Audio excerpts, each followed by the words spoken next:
৭২ family card. আরে বাবা, আপনারা যদি জনগণের জন্য কোনো কিছু দিয়ে থাকেন সেটা বলেন, আমাদেরটা রাখবো কোনো, আমরা তো জনগণকে দেবো। ওবা জমাতার আমির সাহেব কথা হতে রাখ তোর স্বাস্থ্য কার্ড, কি কথা হতে রাখ তোর স্বাস্থ্য কার্ড, কথাবার্তা ঠিক না হয়।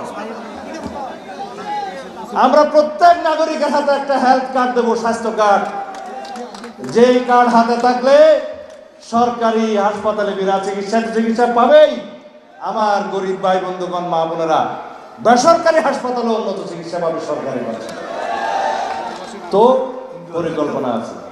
আমরা বলেছি কৃষক কার্ড দেব সমস্ত কৃষকদেরকে, যার মাধ্যমে সে সমস্ত রিপোর্ট, আবহাওয়া রিপোর্ট, ঘূর্ণিঝড় বন্যার রিপোর্ট সবকিছু আগাম পাবে, কোন মৌসুমে কোন আবাদ করতে হবে পাবে, এবং কৃষি পণ্য যেগুলা কৃষি উপকরণ ন্যায্য মূল্যে পাবে, সার, বীজ, কীটনাশক সহ, এবং কৃষি লোন পাবে।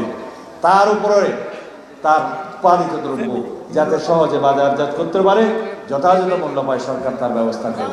ফ্যামিলি কার্ড দেব আমার গরিব ভাই বোনদের জন্য।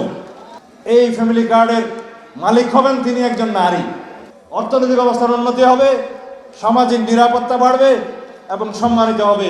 তার ছেলেমেয়েরা ভালো লেখাপড়া করে দেশের সম্পদে পরিণত হবে। এইভাবে এই ফ্যামিলি কার্ডের আওতা, সংখ্যা এবং বিনামূল্যে মাসিক যে খাদ্যদ্রব্য পাবে, নিত্য প্রয়োজনীয় দ্রব্য, তার পরিমাণ ক্রমান্বয়ে বাড়বে ইনশাআল্লাহ। আমাদের পরিকল্পনা আছে। আর ওনাদের আমির সাহেব বলছে রাখ তোর ফ্যামিলি কার্ড। আরে বাবা, আপনারা যদি জনগণের জন্য কোনো কিছু দিয়ে থাকেন সেটা বলেন, আমাদেরটা রাখবো কোনো, আমরা তো জনগণকে দেবো।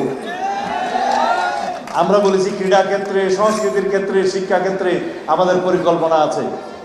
আমরা বলেছি কোনো বেকার যুবক যুবতী সৃষ্টি হবে না এই দেশে।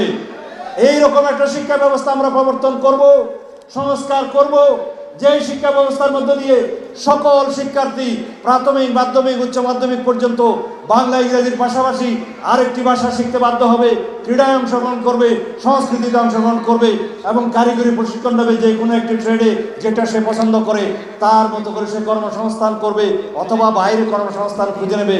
কোনো বেকার সৃষ্টি করবো না আমরা আমাদের এই দিকে। আমরা সেই দল, এই দেশে ধর্মের ভিত্তিতে আমরা কোনো বিভাজন চাই না।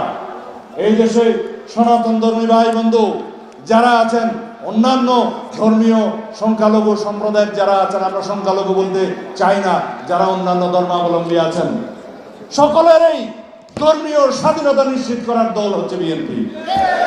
উপাসনালয়ে উপাসনার এবং ধর্মীয় আচার অনুষ্ঠান চর্চার স্বাধীনতা, নিরাপত্তা দেওয়ার দল হচ্ছে বিএনপি।